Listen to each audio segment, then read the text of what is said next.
Bom dia, irmãos. Vamos acompanhar a leitura do Evangelho de Jesus Cristo. Leitura que se faz segundo o Evangelho de Lucas, capítulo 6, versículos 27 a 38. Mas a vós que isto ouvis, digo: amai os vossos inimigos, fazei bem aos que vos odeiam, bendizei os que vos maldizem e orai pelos que vos caluniam. Ao que te ferir numa face, oferece-lhe também a outra, e ao que te houver tirado a capa, nem a túnica recuses, e dá a qualquer que te pedir. E ao que tomar o que é teu, não lhe o tornes a pedir. E como vós quereis que os homens vos façam, da mesma maneira lhes fazei vós. E se amardes aos que vos amam, que recompensas tereis? Também os pecadores amam aos que os amam. E se fizerdes bem aos que vos fazem bem, que recompensa tereis? Também os pecadores fazem o mesmo. E se emprestardes àqueles a quem esperais tornar a receber, que recompensa tereis? Também os pecadores emprestam aos pecadores para tornarem a receber outro tanto.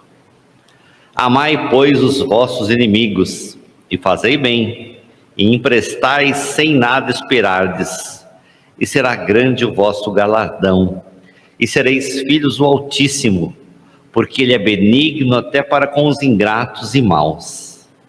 Sede, pois, misericordiosos, como também vosso Pai é misericordioso.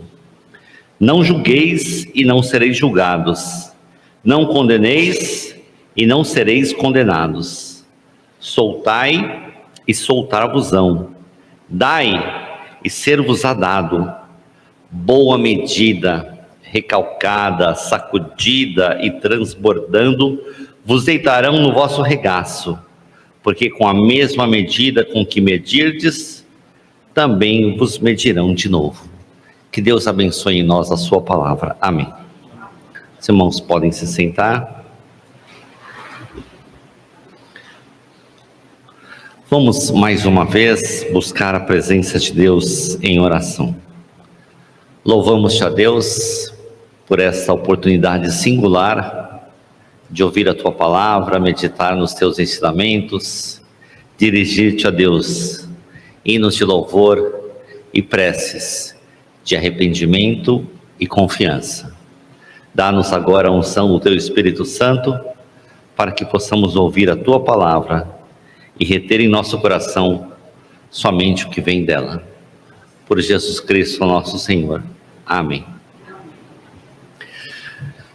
A partir do capítulo 6, o capítulo que nós estamos lendo nessas celebrações litúrgicas, o Evangelho segundo Lucas retrata os discursos de Jesus Cristo voltados a ensinar uma grande multidão. O capítulo 6 inicia dizendo: felizes vocês, os pobres, e ai de vocês, ricos. Pois em Lucas 6, um período anterior ao texto que lemos hoje, isso é, em Lucas 6, 17 a 26, ao início desse discurso no assim chamado Sermão da Planície, quando Jesus desce a montanha. Ao contrário de Mateus, que narra também os mesmos fatos de maneira semelhante, mas em Mateus, Jesus sobe o monte e proclama as 9 bem-aventuranças no que é conhecido entre nós como Sermão da Montanha. Então Mateus chama de Sermão da Montanha, Lucas chama de Sermão da Planície, ou melhor, a tradição desses dois evangelhos assim qualificam essa fala de Jesus. Em Lucas 6, 27, que é onde começamos a nossa reflexão dessa manhã, Jesus se dirige às pessoas que o escutam. E quem são essas pessoas? Uma multidão, um amontoado de pessoas, de pobres e doentes, Este era o grupo ouvinte de Jesus. Quando Lucas transmite as palavras de Jesus, ele provavelmente está se referindo a esse público, a esse contexto, onde havia pessoas pobres e ricas, onde predominava com grande grau de certeza essa diferença entre grupos sociais, mas a maioria dos ouvintes de Jesus era constituída por pobres, por doentes, por pessoas que buscavam uma palavra de consolo e de esperança. É por isso, muito provavelmente, que nós ouvimos Lucas dizer no início do Sermão da Planície: bem-aventurados os pobres, e ai de vocês os ricos, certamente numa demonstração do público preferencial segundo Jesus. Nesse trecho que nós lemos para nos animar na liturgia de hoje, animar significa encher de ânima, isto é, encher do espírito a nossa celebração. Há dois ensinamentos básicos. Se a gente fosse resumir o trecho, de Lucas 6, 27 a 38, recomendado para esse domingo, poderíamos escolher dois ensinamentos básicos. O primeiro deles, amar os inimigos. E o segundo, imitar a Deus. Amar os inimigos é o que nós lemos no versículo de número 31, quando Jesus disse: como quereis que os homens vos façam, assim fazei-os também a eles. E no versículo 36 deste período, nós vemos: sede misericordiosos, como também é misericordioso o vosso Pai. Imitar a Deus é imitar a ação do amor. Não faça aos outros o que não queres que eles façam a ti. Essa frase, não façam aos outros o que não queres que eles façam a ti, está registrada num livro que não está entre os livros canônicos, não está no cânon judaico, que nós adotamos as nossas Bíblias, mas encontra-se na versão grega da Bíblia, da Septuaginta, que é o livro de Tobias. No livro de Tobias, há um conselho dado, dentre os muitos conselhos dados a Tobias, e esse é um deles: não faças aos outros o que não querem que eles façam a ti. Havia outros conselhos ao lado desse, e eu estou me referindo a essa narrativa de Tobias, porque era da sabedoria judaica da época de Jesus. Não fazer aos outros o que você não quer que as pessoas façam para você. Havia outros conselhos. Por exemplo, seja sábio em tudo o que você disser. Não beba vinho até se embriagar. Procure o conselho de uma pessoa sábia. Dê comida aos famintos e roupas aos nus. Tudo isso a gente encontra lá no livro de Tobias, que é um livro que muito provavelmente foi composto durante um período de sofrimento do povo judeu, entre os séculos 13 e metade do século 2 a.C., e acredita-se tenha sido escrito primeiro em aramaico e depois traduzido ou transcrito para o hebraico, e essa é uma das razões pelas quais o livro não é considerado pelos judeus como um livro sagrado. E nós não o encontramos na versão da Bíblia que usamos nas igrejas protestantes, porque no protestantismo se utiliza para o Antigo Testamento o cânon judaico, Mas é muito interessante saber que havia uma prescrição nesse sentido. E aí alguém pode pensar assim: então Jesus está reproduzindo o conhecimento desde os tempos de Tobias, desde 300, 250 anos antes dele? Não. O conselho era: não façam aos outros o que vocês não querem que seja feito a vocês. O que Jesus ensina, segundo Lucas, é um pouquinho diferente, como quereis que os homens vos façam, assim fazei-o também a eles. É diferente porque o conselho encontrado na sabedoria judaica era: não faça. Você não quer que alguém te faça algo ruim? Então não faça para essa pessoa. Mas a proposta de Jesus é afirmativa. Ela diz: faça aos outros o que você quer que eles façam a você. Jesus não se contenta, ou melhor, o discípulo de Jesus não deveria se contentar em apenas não fazer o mal, mas ao invés disso, fazer o bem. E todo o bem que desejasse para si mesmo, o discípulo de Jesus deveria fazer. Por que isso? Jesus parte para um raciocínio curioso. Ele diz assim: se amais os que vos amam, diz o versículo 32, qual é a vossa recompensa? Porque até os pecadores amam aos que os amam. Amar o amigo, amar o familiar, amar o conterrâneo, era um ensinamento também da época de Jesus. Os hebreus deviam se amar entre si, os religiosos deviam amar a eles próprios. Mas Jesus está propondo uma coisa diferente, porque se eu amo uma pessoa que também me ama, fica tudo em família, fica tudo muito fácil, muito elementar, né? Aí Jesus pergunta assim: qual que é a vossa recompensa quando você faz isso?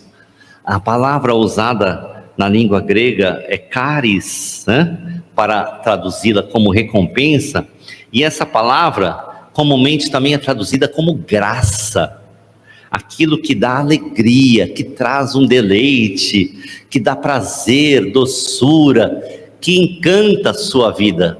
Ora, se eu amo apenas as pessoas que me amam, que vantagem eu tenho em relação aos demais?